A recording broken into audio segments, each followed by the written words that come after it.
Estas quemaduras son de hecho las quemaduras de espesor total que también provocan daños en los tejidos profundos. Y estas quemaduras no tienen dolor porque se queman y se dañan todas las terminaciones nerviosas. Entonces en estos pacientes generalmente no tienen el dolor localizado. Déjenme, me voy a poner aquí. Y aquí vamos a iniciar con la evaluación de las quemaduras, ¿no es cierto? Entonces, ¿qué es lo que vamos a hacer? La primera cuestión que vamos a hacer es la encuesta primaria y la reanimación. ¿De qué se trata? El objetivo de la encuesta primaria, obviamente como una evaluación primaria de todos, es justamente hacer y evaluar y tratar sistemáticamente los trastornos que amenazan la vida en orden de importancia para preservar la vida. Entonces, aquí, esta parte de aquí, dada la naturaleza de la distracción por las lesiones, por las quemaduras graves, ¿ok?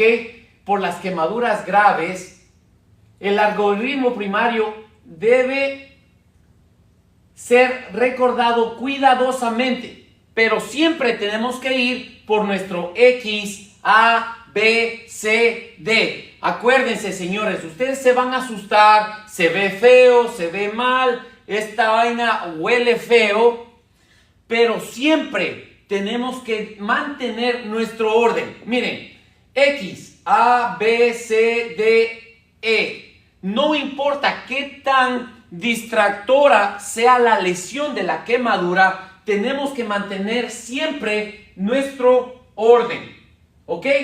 Después de que ustedes se den cuenta, ok, estamos hablando del PH-TLS, cualquier tipo de trauma lo vamos a tratar igual, entonces vamos a hablar de las quemaduras. Miren, las quemaduras pueden ser morbosas y bien la supervivencia y los resultados dependen de la extensión del quemado, ¿ok? Depende mucho de la extensión del quemado. La quemadura en sí rara vez es la lesión que pone inmediatamente en peligro la vida.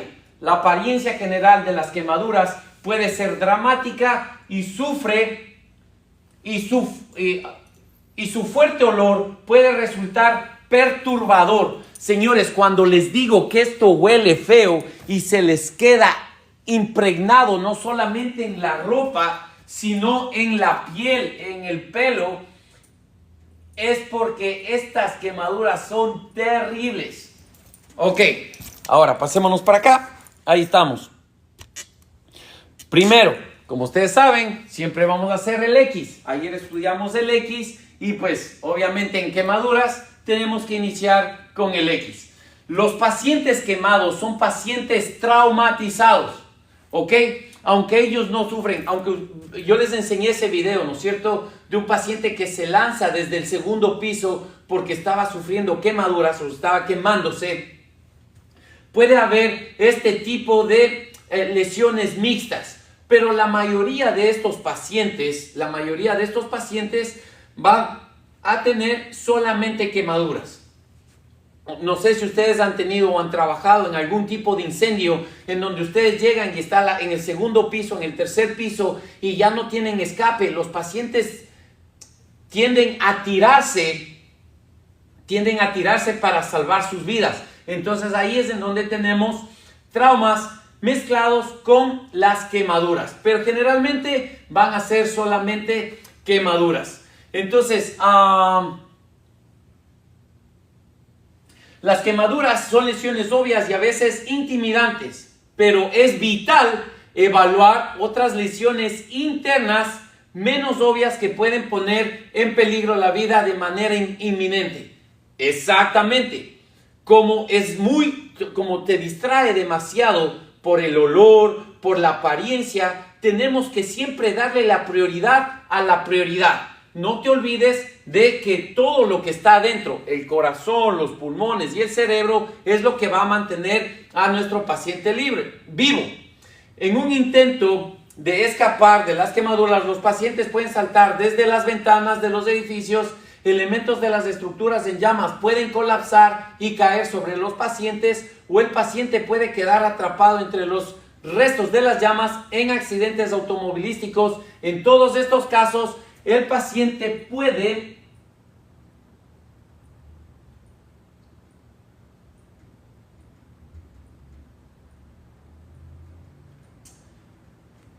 sufrir fracturas, lesiones traumáticas asociadas como fracturas de pelvis, fracturas de huesos largos, lesiones cerebrales y lesiones tóraco-abdominales. La amenaza inmediata a la vida que debe excluirse o tratarse es la hemorragia por una lesión asociada. Les pongo un ejemplo súper claro, señores. Miren, el ejemplo más claro que yo tengo de esto es cuando la gente aquí en los Estados Unidos invaden las casas, especialmente las casas que se encuentran abandonadas en el invierno, porque tienen que protegerse de ese frío extremo. Entonces ellos empiezan a prender fuego dentro de las casas. Entonces es muy común que en el invierno en las casas abandonadas hayan muchos incendios. Particularmente en este invierno tuvimos un paciente que el incendio se inició en el garaje. Aquí, como tienen las ¿cómo se llama? Las cortadoras circulares, lo que ellos hacen es cortan a la puerta del garaje para hacer acceso hacia el domicilio. Ojo, el incendio inició en el garaje. Cuando ellos cortaron la puerta para ingresar hacia el domicilio, no se habían dado cuenta que el paciente, era paciente femenina, ella tenía el brazo puesto en la puerta, y cuando cortaron la puerta con la cortadora circular, le terminaron amputando el brazo. Entonces aquí es en donde ella sufrió quemaduras de las vías aéreas superiores, le intubamos y tuvimos que hacer control de hemorragia en esta paciente. Entonces, por eso, señores, hay que siempre darle la prioridad a la prioridad. En este caso les pregunto, obviamente, ¿no? ¿Cuál era la prioridad en esta paciente que acabaron de amputarle el brazo?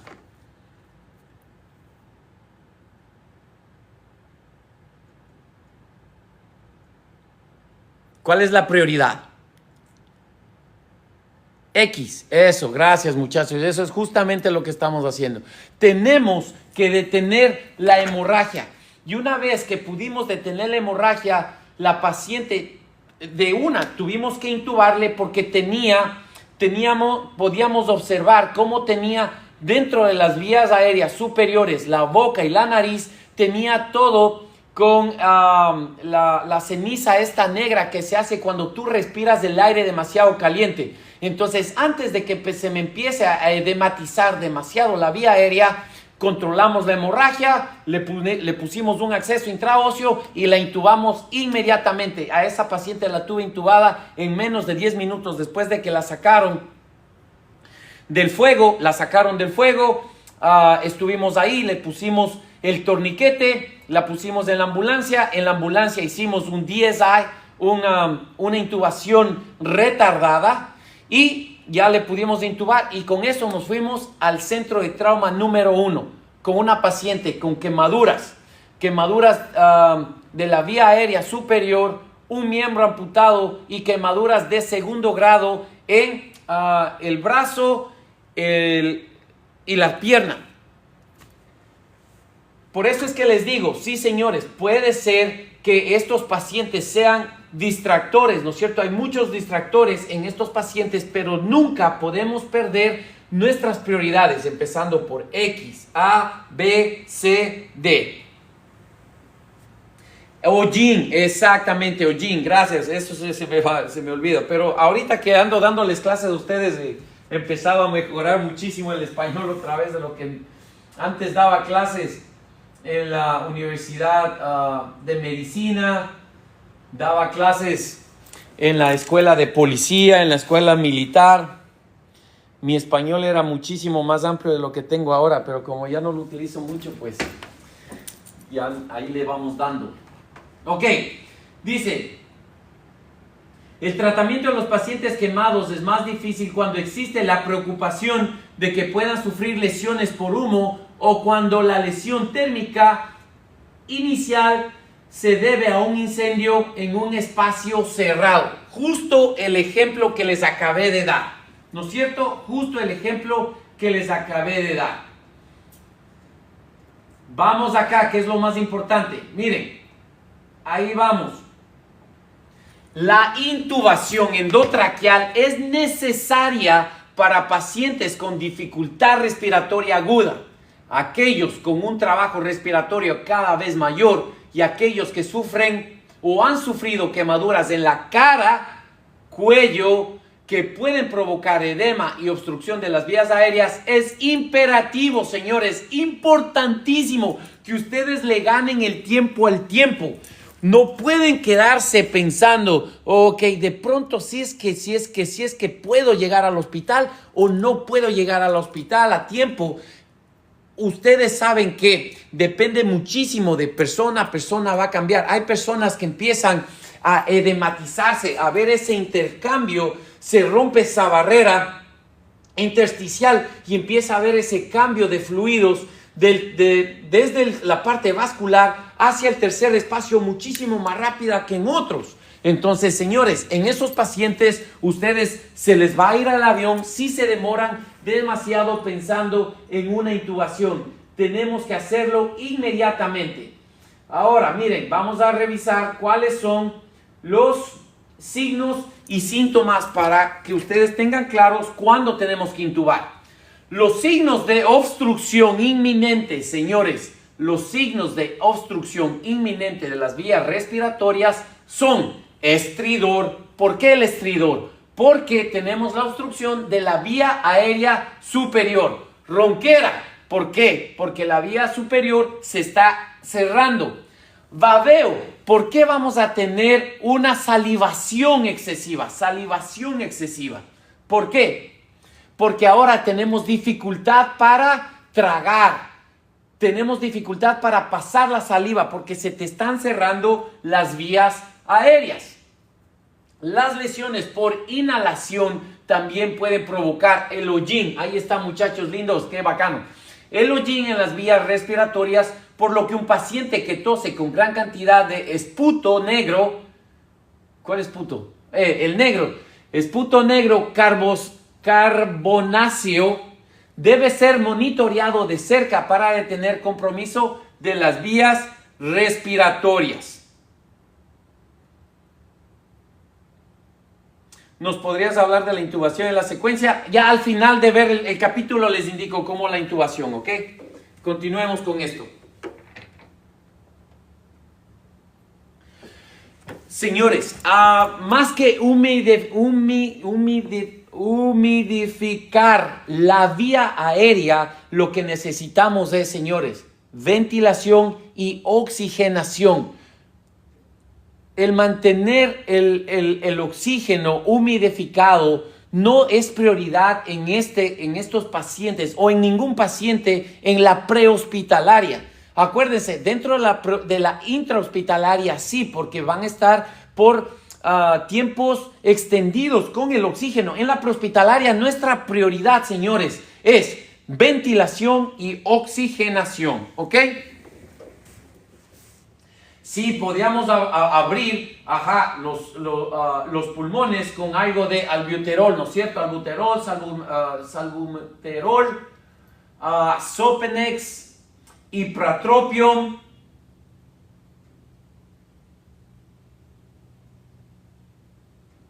Ok, continuamos. En esta parte de aquí, si el paciente está intubado, se debe tomar precauciones especiales al asegurar el tubo endotraqueal. ¿Por qué quise quedarme en esta parte? Miren, cuando tenemos las quemaduras en el rostro del paciente, cuando tenemos quemaduras en el rostro del paciente y nosotros les ponemos y les aseguramos, ustedes saben cómo nosotros aseguramos, ¿no es cierto? A nuestros pacientes, vamos a traerles a nuestro ayudante.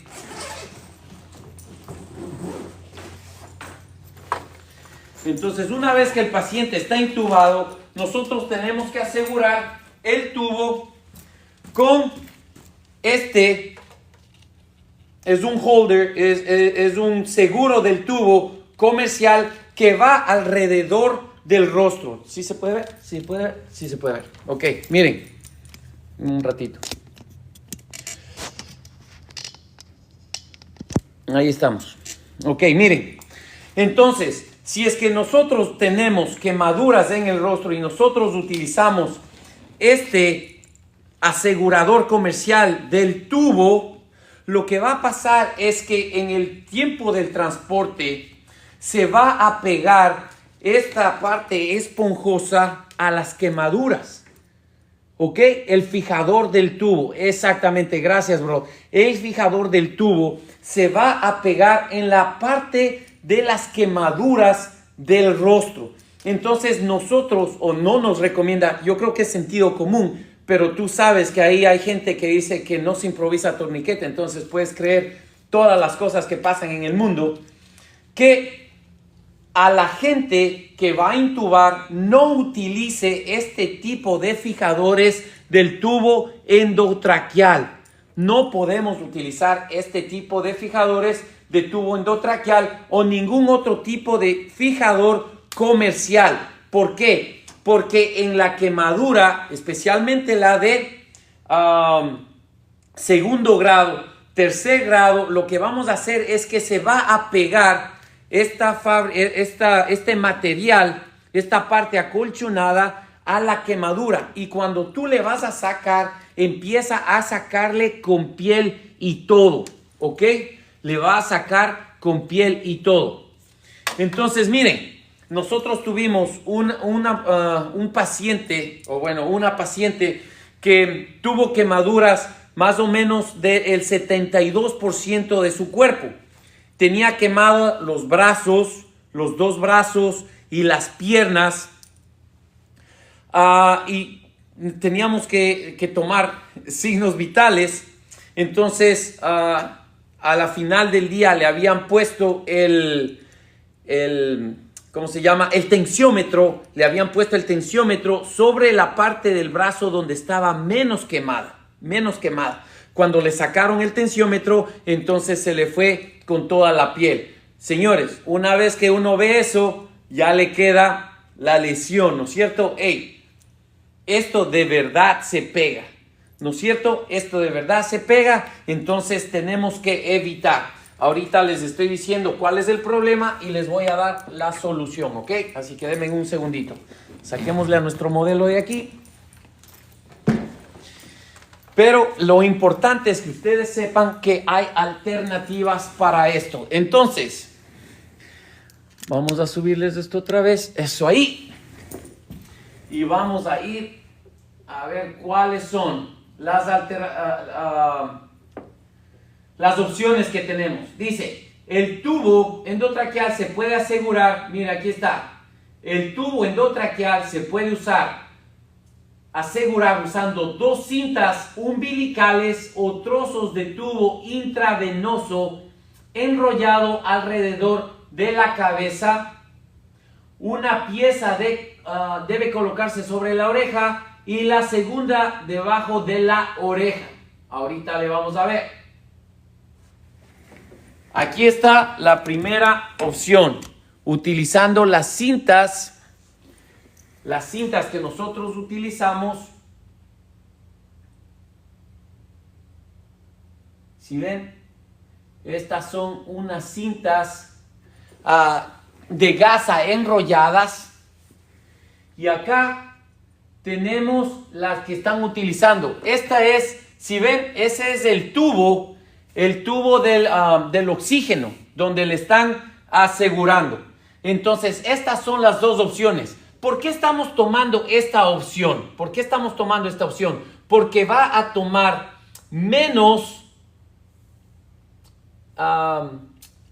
el ancho de este material va a ser muy reducido, y entonces no vamos a tener el daño que va a ocasionar los fijadores comerciales. Y si ustedes se fijan, lo que están haciendo es a pasarle por debajo, no por encima de las orejas, sino por debajo de las orejas, para asegurarle en la parte posterior, igualmente en la parte de arriba, ¿no es cierto? Va a causar menos daño en el área. Y acuérdense que el rostro es nuestra carta de presentación, ¿no es cierto? O sea, yo tengo el rostro, la carta de presentación arruinada por la vida y el sol, pero hay otra gente que sí está bien bonita. Entonces, a esta gente tenemos que tratar de mantenerles bien, ¿no?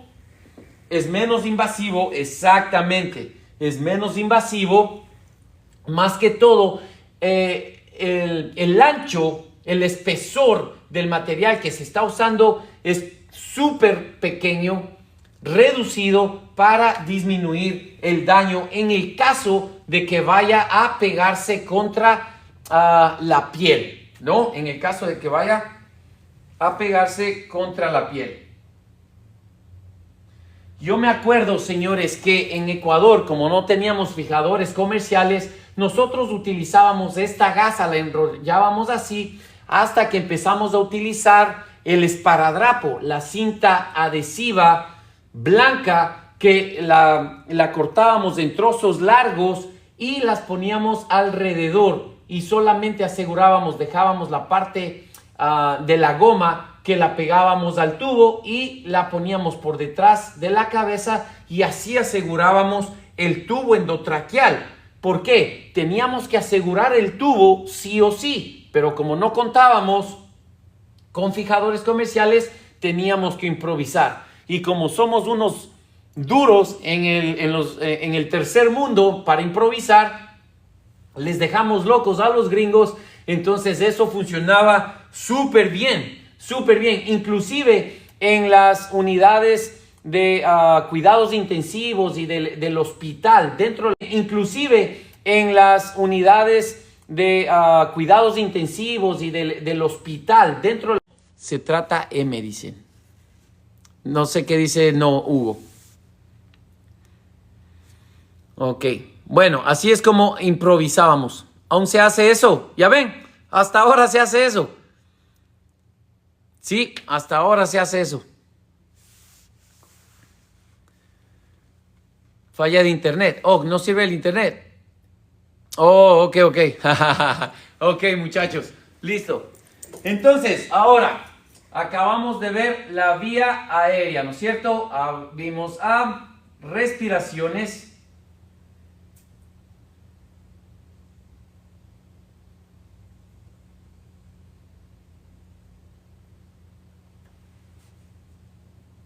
Aquí estamos. Lo que habíamos hablado, ¿no es cierto?, en las vías aéreas. Por lo tanto, se requiere una cuidadosa evaluación inicial, así como continua, de la vía aérea. Los profesionales de atención prehospitalaria, si ve, nos dicen profesionales porque somos profesionales. No fuimos encontrados en la calle. Los profesionales de atención prehospitalaria que probablemente experimenten tiempos de transporte prolongados deben estar especialmente atentos a la evaluación de las vías respiratorias. ¿Por qué? Porque estas se pueden colapsar. Y aquí vamos a entrar a la respiración.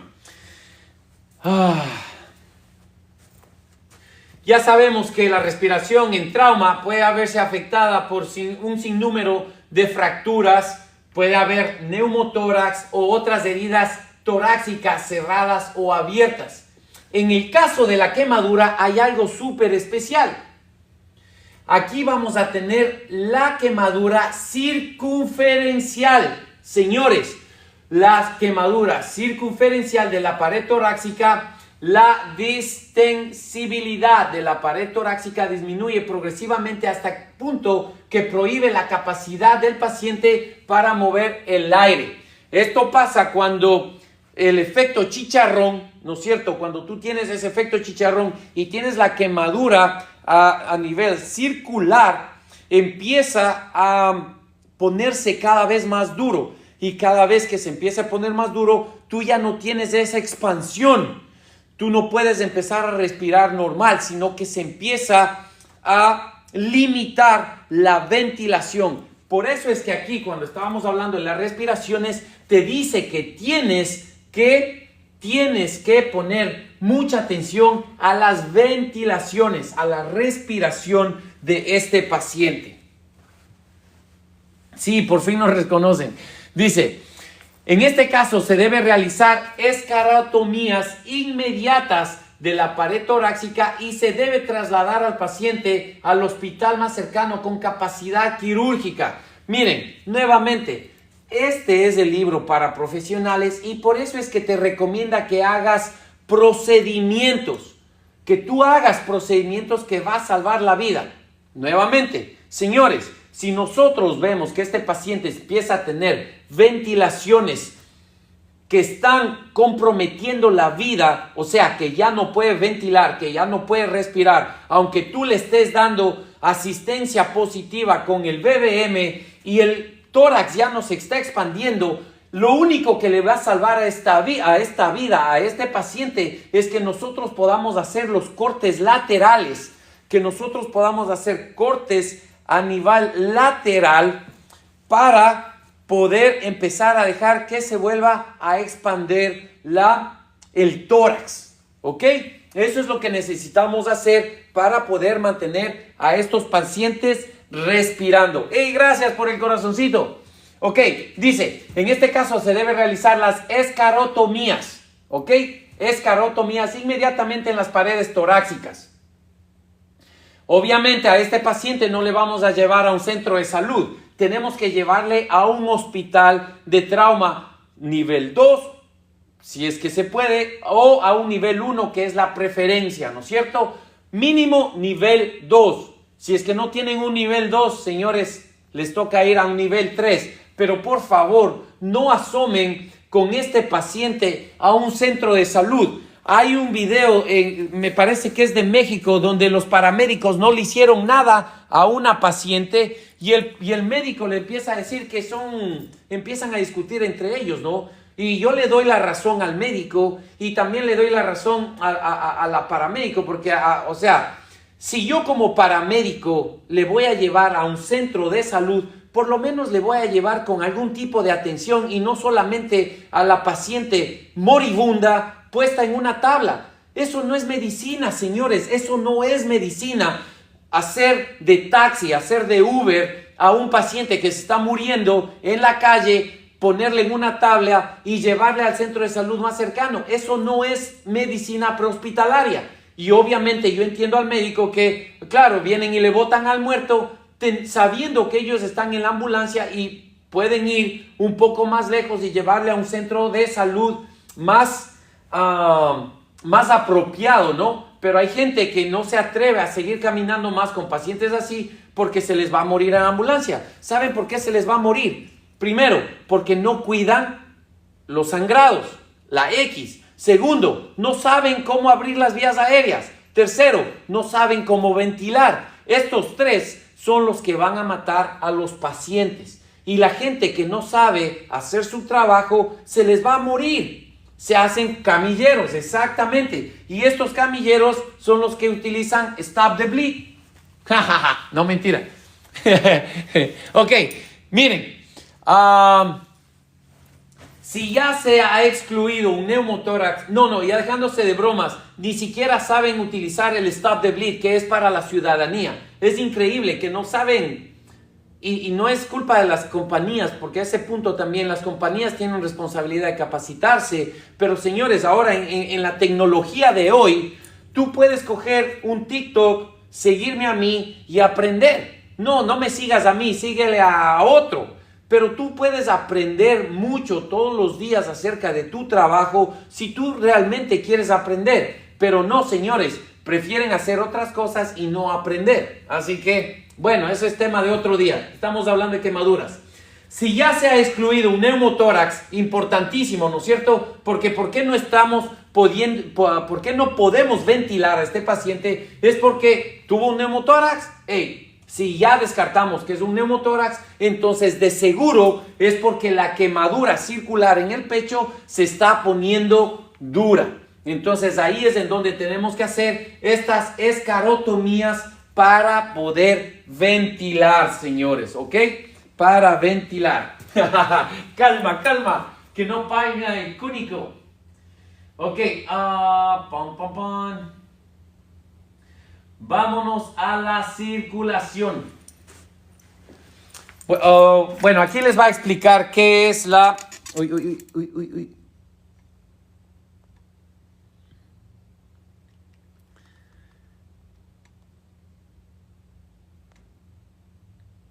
Miren, aquí les va a explicar qué es la escarotomía. La escarotomía es un procedimiento quirúrgico que implica hacer una incisión a través de las escaras de las quemaduras endurecidas. Si ven, eso es el término más importante. Tiene que ya estar endurecido. Literalmente, señores, es como cortar chicharrón. Así. Quemaduras endurecidas, permitiendo que la pared torácica se vuelva a expandir y se mueva con los movimientos respiratorios del paciente. Las quemaduras de espesor parcial. ¿Cuáles son las quemaduras de espesor parcial? ¿Se acuerdan? No causan estos efectos constrictores en la pared torácica y no requieren escarotomías. ¿Cuáles eran las de parcial? De espesor parcial. Chicharrón. Sí, chicharrón con mote. Las de segundo. Eso, qué lindo. Así como no me da gusto enseñarles, señores. Por eso es que me pongo aquí a enseñarles todos los días. Ok. Circulación. El proceso de evaluación y manejo de la circulación incluye la medicación de la presión arterial, la evaluación de quemaduras circunferenciales. Dice, consulte la sección de... Ok.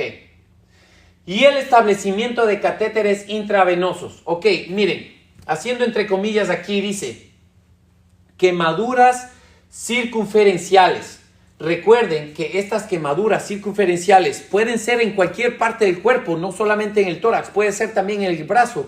Y estas pueden causar síndromes compartimentales si es que no hacemos algo rápido.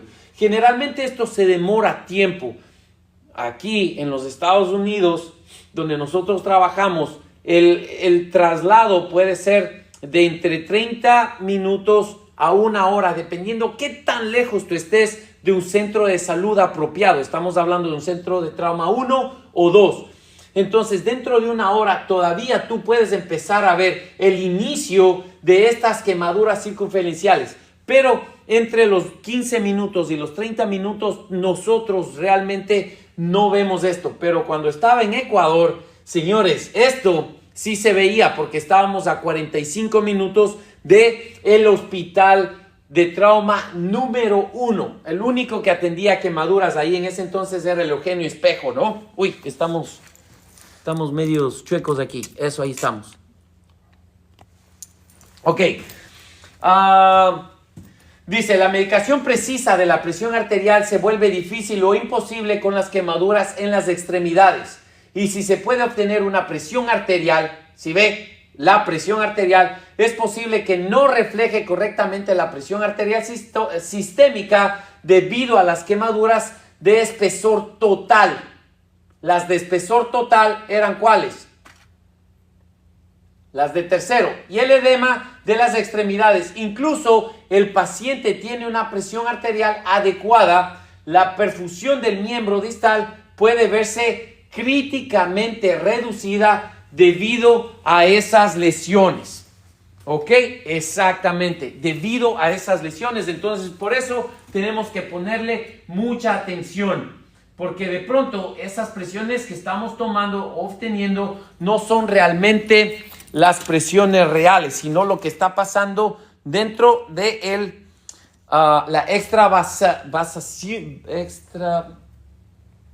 el traspaso de el líquido de la parte intravascular al tercer espacio. Ok, dice las lesiones circunferenciales, en las extremidades quemadas deben elevarse durante el transporte para reducir el grado de hinchazón en la extremidad afectada. Ok, en las lesiones circunferenciales. El establecimiento de 2 catéteres intravenosos de gran calibre capaces de alcanzar el flujo rápido necesario para una reanimación de gran volumen es un requisito para las quemaduras que afectan a más del 20% el 20%, ¿cómo se dice esto en español? Total Body Surface Area, de la superficie total quemada. ¿Ok? El 20%. Entonces, señores, miren, acuérdense, solamente necesitamos del 20% para saber que esto es una quemadura severa,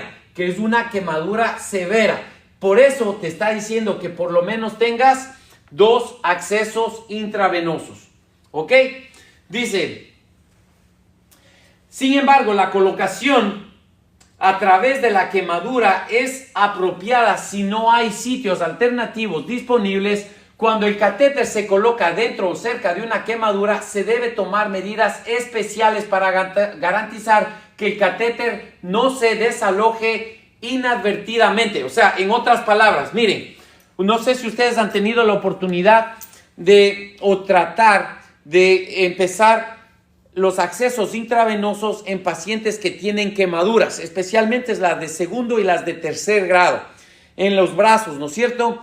Entonces, yo tuve una paciente que tenía quemaduras en los brazos, en las piernas y en la espalda, y cuando tratábamos de buscarle en los brazos para encontrar venas, realmente es como que por el color. Medic 54. An injured party. Uy. 14 Oyster Donovan Way. Near St. Finn's Way, 7 Hampton Lane. 2054. Por el color que toma de la quemadura, es bien difícil de identificar. Ahorita yo estoy morenito, ¿no es cierto? Pero tú puedes identificar que usted tienen lo verdecito, que son las venas, ¿no es cierto? Y tú puedes identificar. Con las quemaduras, señores, se ponen así, miren, como el color del tatuaje. Entonces es súper más complicado y como está edematizado, es más difícil tratar de encontrar las venas. Por más que tú busques y trates. Entonces a esta paciente le terminamos cogiendo el suero o la vía en la yugular exterior. Pero siempre tienes que tratar de encontrar tus vías aéreas periféricas, ¿no es cierto? Entonces, esta sigue siendo periférica, pero como no pudimos encontrar nada en los brazos, obviamente las piernas ya estaban todas quemadas, entonces yo dije, no, mejor la vamos a poner en la yugular. Así que recuérdense, si ustedes tienen las quemaduras de los 2 brazos, pueden siempre utilizar las yugulares, ¿ok? Esa es una súper buena. Intraóseo, ok, ¿qué es lo que va a pasar con el intraóseo? Súper buen punto, muchachos. Cuando el intraóseo se empieza a edematizar, por el edema puede que empiece a empujar al catéter hacia afuera y también se va a desplazar del lugar. Lo mismo que pasa con las intravenosas. ¿Por qué? Cuando tú le aseguras, si tú ya pudiste obtener un acceso intravenoso en una parte quemada y tú le aseguras con esparadrapo, cinta adhesiva, cualquiera, como empieza a supurar las quemaduras, empieza a aflojar el pegamento y se te queda todo flojo. Entonces hay que tener mucho cuidado en ese sentido. Ya hablamos de eso. Aquí está, miren lo que les estaba diciendo. En los centros de quemados con frecuencia suturan los catéteres intravenosos en su lugar. Miren, en los hospitales les suturan los catéteres intravenosos en su lugar porque los adhesivos no se adhieren bien a los pacientes con quemaduras. ¿Ok? Eso es algo que acabo de aprender con ustedes. Oh, bueno, ya se me había olvidado. Pero en los hospitales les suturan para que no se afloje, señores, los accesos intravenosos. Los medios alternativos para asegurar las líneas incluyen el envolvimiento de los rolos de Kerlix o Coban. Por ejemplo, aquí nosotros ahorita utilizamos Coban, especialmente por lo que es tan húmedo y los pacientes empiezan a sudar mucho, o a veces por su condición crítica, con la piel fría, pálida, sudorosa, ¿no? Entonces utilizamos el Coban. En algunos pacientes es posible que el médico de atención prehospitalaria no puede obtener un acceso venoso. El acceso intraóseo, ahí está, lo que estábamos hablando. El acceso intraóseo. El acceso intraóseo es un método alternativo confiable para administrar líquidos por vía intravenosa. Pero nuevamente, yo les digo que cuando empieza a edematizarse la extremidad, esto empieza a empujar hacia afuera la aguja, o tú puedes ver cómo empieza a dejar las marcas de la aguja y empieza a desestabilizarse el acceso intravenoso, el acceso intraóseo. Recuerdan que este acceso intraóseo es solamente temporal. No sé si ustedes sepan, pero cuando ustedes empiecen un acceso intraóseo, no importa en dónde ustedes hagan, por ejemplo, nosotros hicimos este ejercicio, ¿no? Hicimos el acceso intraóseo aquí en el hueso, en el cúbito. Y le pusimos ahí, una vez que empezamos a inyectar fluidos por aquí, las venas alrededor del hueso se inflaron. Entonces, después de que le pusimos los fluidos por el hueso, se inflaron las venas de la periferia y pudimos obtener el acceso intravenoso después de que le hicimos el intraóseo. A ese punto, pues, una vez que ya tienes el intravenoso, ya estamos al otro lado, porque esos sí se quedan en lugar, la unidad de cuidados intensivos hasta un mes. Cúbito. Ajá, dice radial no. Sí, es que así es como nosotros experimentamos, por ejemplo, con los pacientes fallecidos, ¿no? Sí, miren, nosotros en el cadáver, por ejemplo, tuvimos el paciente que había sido amputada las dos piernas, había tenido la amputación de las dos piernas y tenía fractura abierta en el brazo derecho y tenía fracturas en el brazo izquierdo. Todas esas son contraindicaciones para un acceso intraóseo. ¿Estamos de acuerdo? Sí. Hey, Gons, welcome. Entonces, ¿qué es lo que tomaron? Ellos tomaron la decisión de aquí en la cresta ilíaca ponerle el acceso intraóseo aquí en la cresta ilíaca para poder empezar la resucitación con fluidos aquí en la cresta ilíaca. Entonces, obviamente, en todos los huesos tú puedes tener acceso intraóseo. Depende de qué tan avanzado sea el proveedor que está atendiendo al paciente. ¿Ok?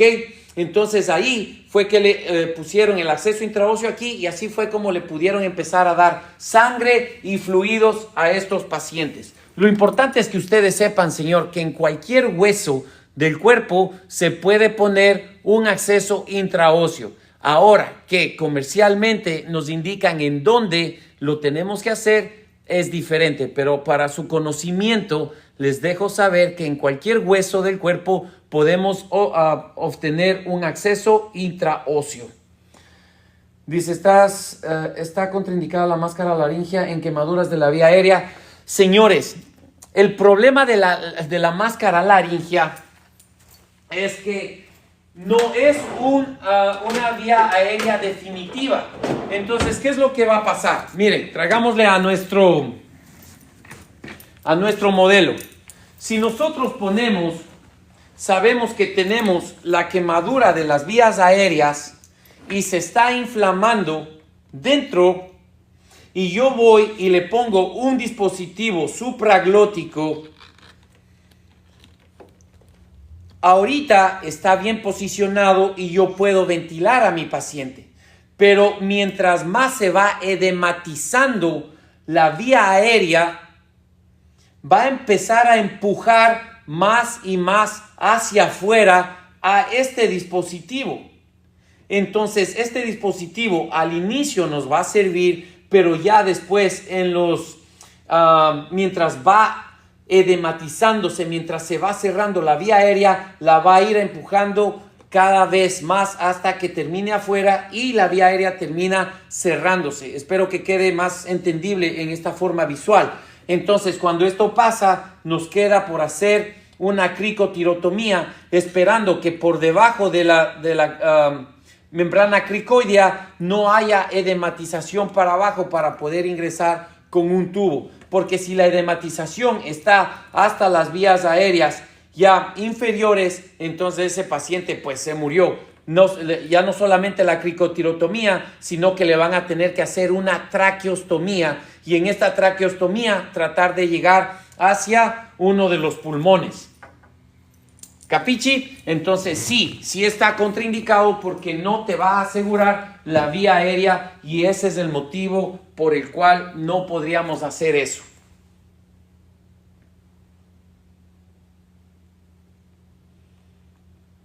Se me fue el internet, dice. No supraglóticos, exactamente, no supraglóticos. El internet, es mi internet. Mi internet es el que nos sirve. Sí sirve. Ok, listo. Entonces, ahí estamos. Eso fue el C. Y ahora vamos al D. En el D, la discapacidad. Oh.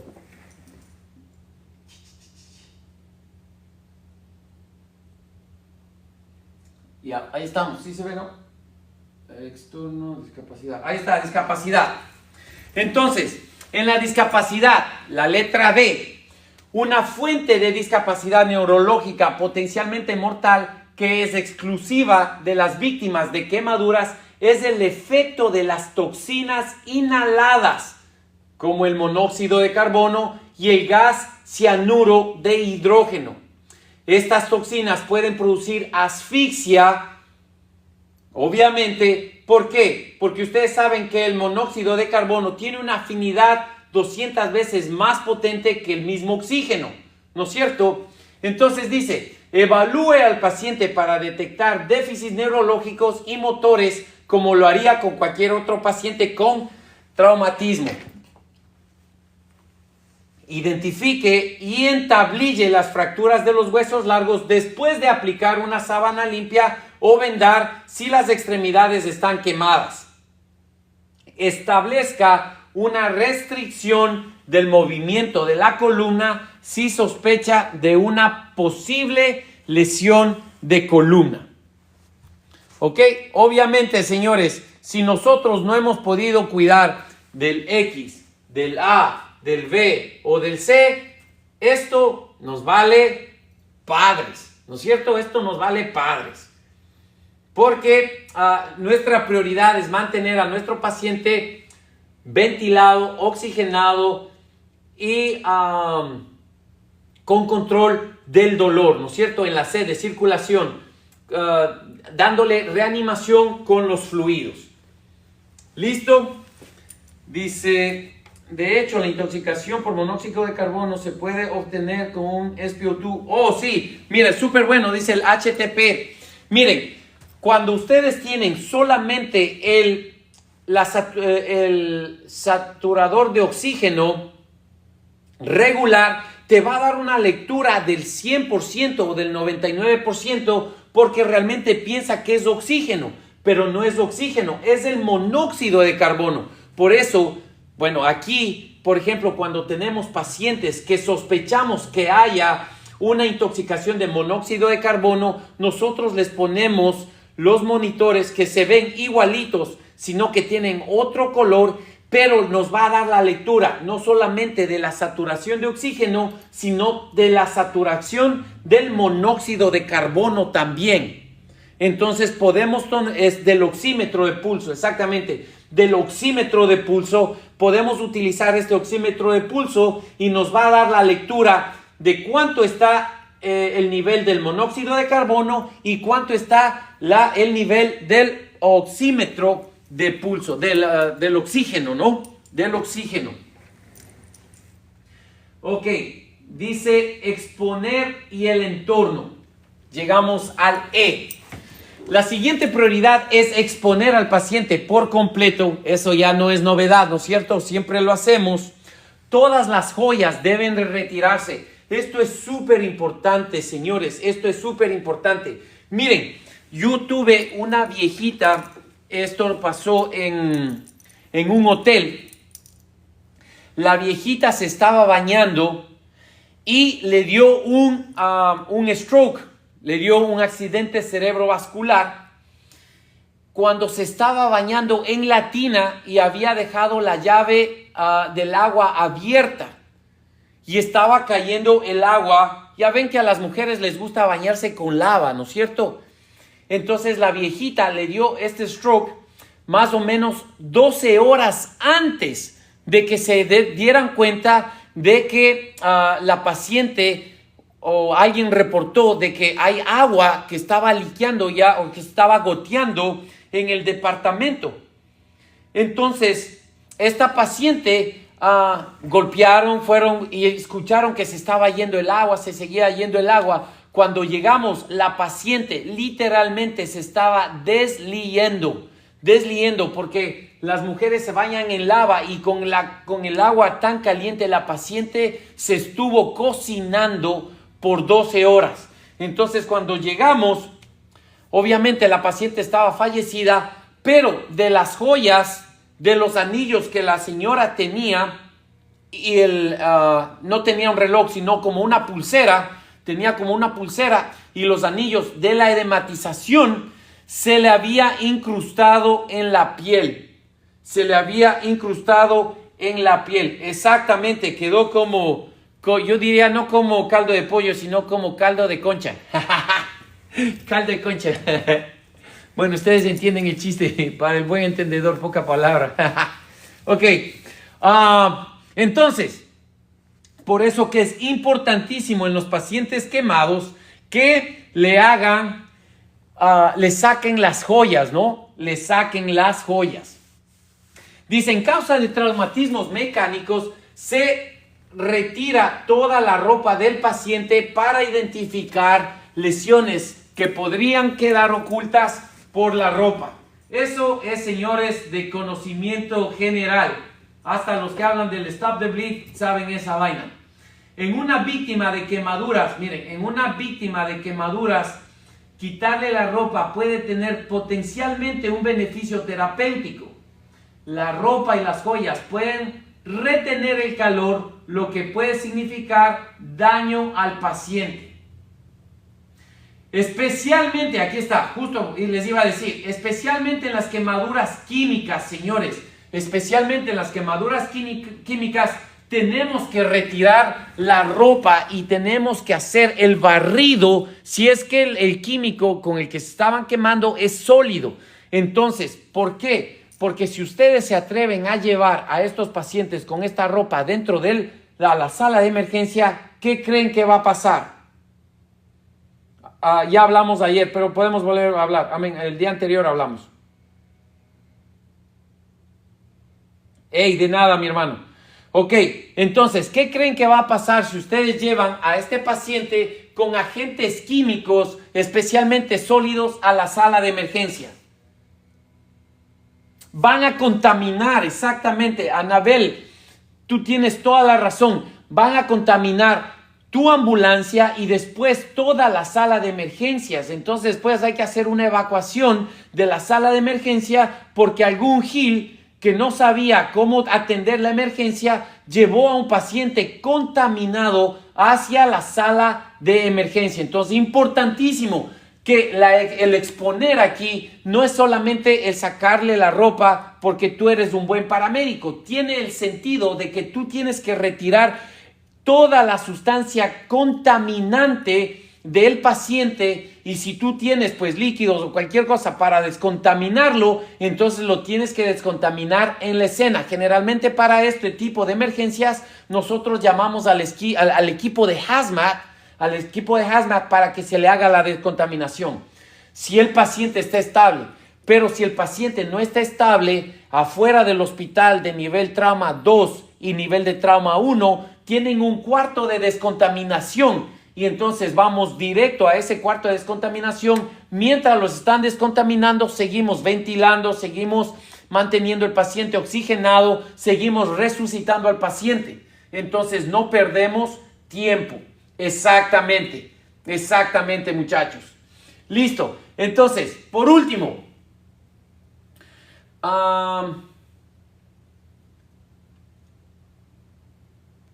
esta parte de aquí.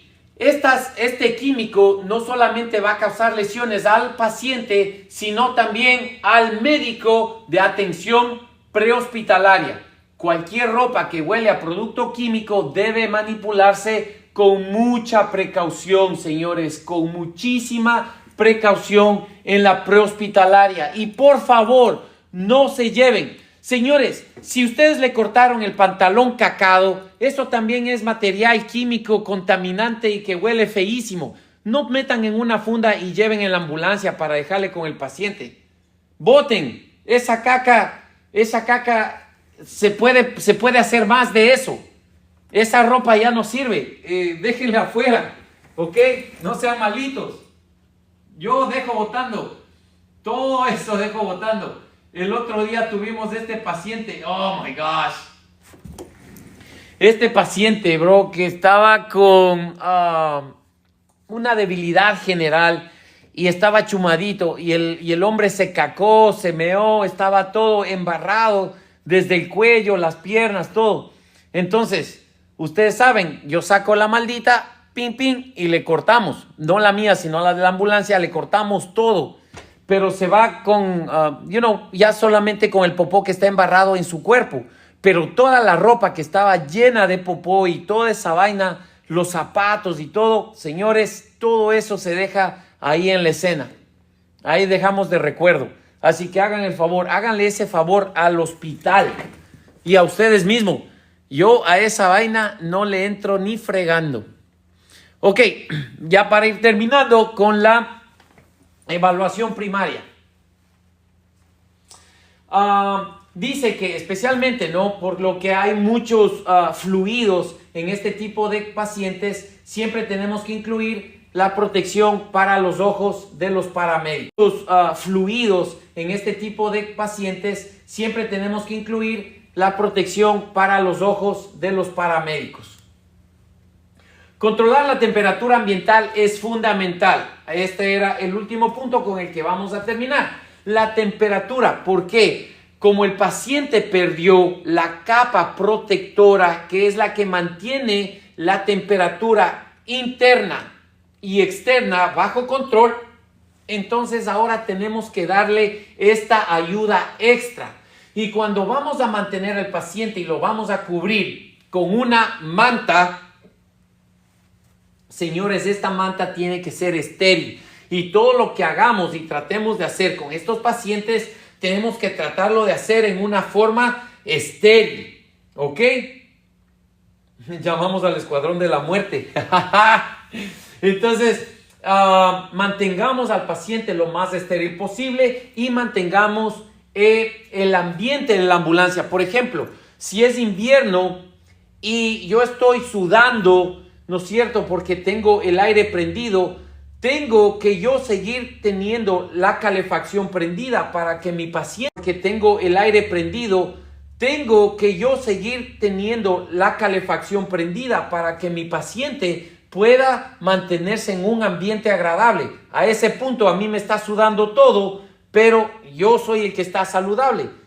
De igual forma, en el verano, ahorita, por ejemplo, ya el aire acondicionado en la parte de atrás de la ambulancia empieza como a no ser muy efectivo porque el calor en la parte de afuera es demasiado. Entonces, yo tengo que tratar de poner ese aire acondicionado a lo que más se pueda para reducir la temperatura del paciente y mantenerlo con una temperatura normal o lo más normal posible. Miren, las quemaduras provocan vasodilatación en la piel, por eso es que está edematizado, lo que a su vez permite una mayor pérdida de calor. ¿Ok? Eso no es noticia nueva, ¿no es cierto? Mientras más edematizado, más calor se pierde. Además de las medidas de las quemaduras abiertas, lloran y pierden líquido. La evaporación exacerba aún más la pérdida de calor corporal del paciente. Haga todo lo posible para preservar la temperatura corporal del paciente. Aplique varias capas de mantas sobre la sábana seca que se coloca sobre el paciente y mantenga caliente el habitáculo de la ambulancia o del avión de transporte, independientemente de la época del año. Como regla general, si los profesionales de la atención prehospitalaria se sienten cómodos, la temperatura ambiente es demasiado fría. ¿Sí ven? Es demasiado fría o está demasiado caliente. Así que nosotros tenemos que estar un poquito sudando, tenemos que andar sudando pelotas para que los pacientes se puedan mantener cómodos. Y eso fue la revisión de la evaluación primaria en pacientes quemados, señores. Ahorita ya nos queda la evaluación secundaria. Estimación del tamaño de la quemadura. Ok, terminamos con esto de la evaluación secundaria. Miren, esto es solamente este pedacito de aquí. Dice, después de completar la encuesta primaria, el siguiente objetivo es completar la encuesta secundaria como para cualquier paciente traumatizado.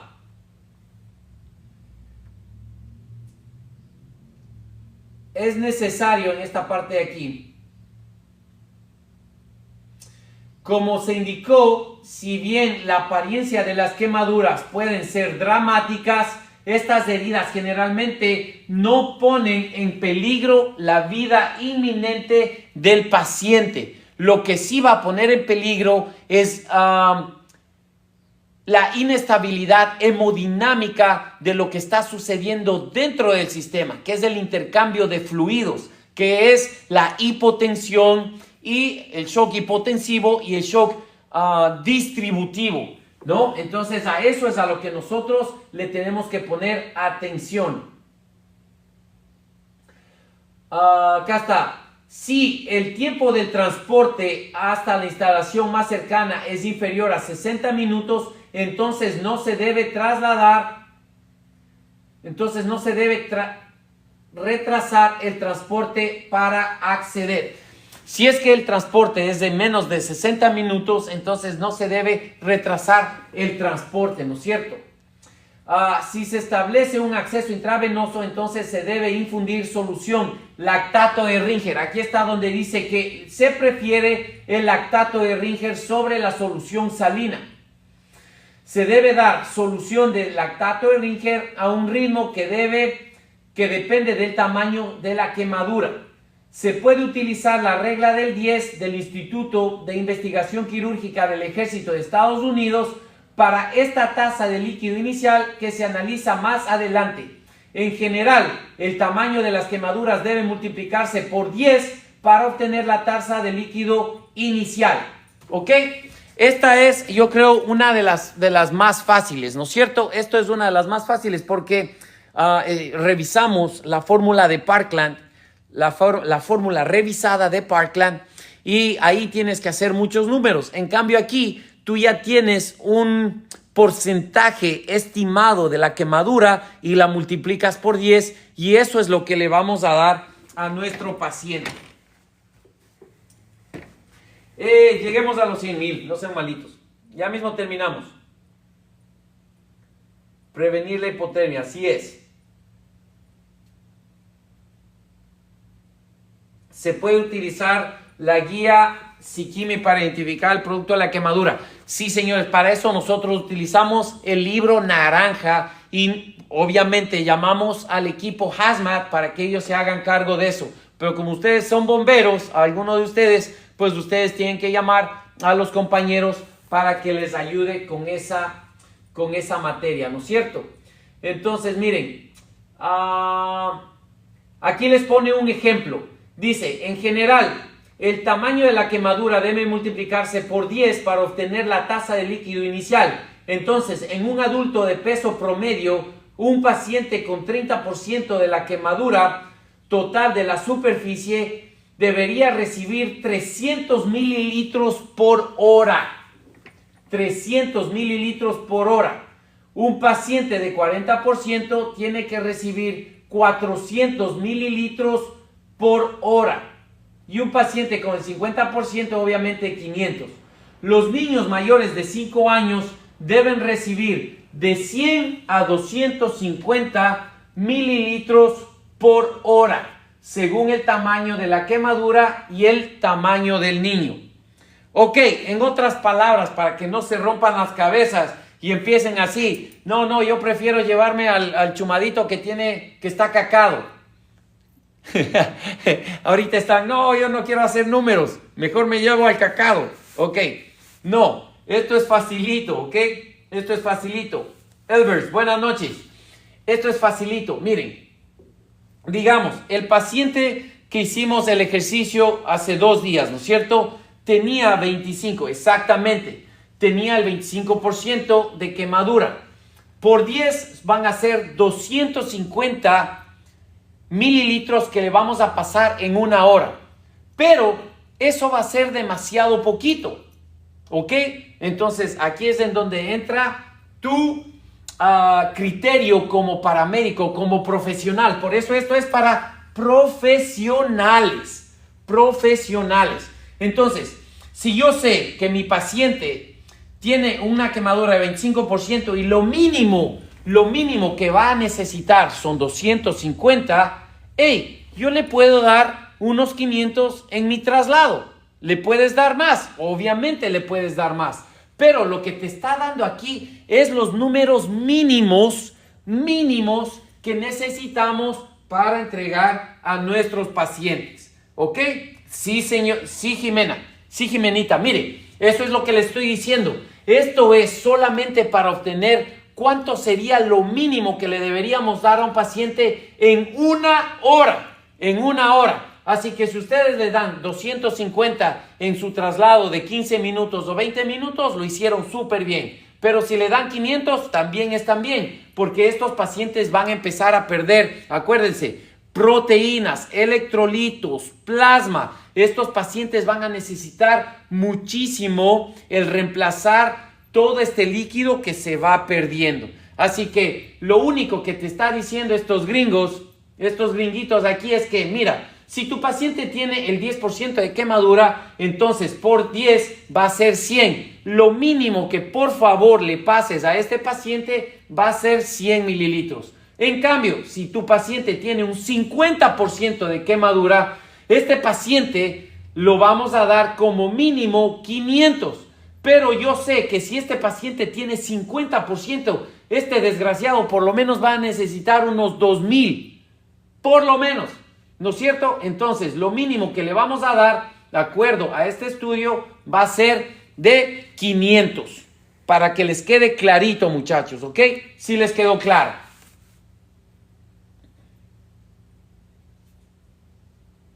Total del cuerpo, así es. Y acuérdense que aquí no tomamos en cuenta las quemaduras superficiales. Quemaduras superficiales o también llamadas quemaduras de primer grado. Las quemaduras superficiales o quemaduras de primer grado.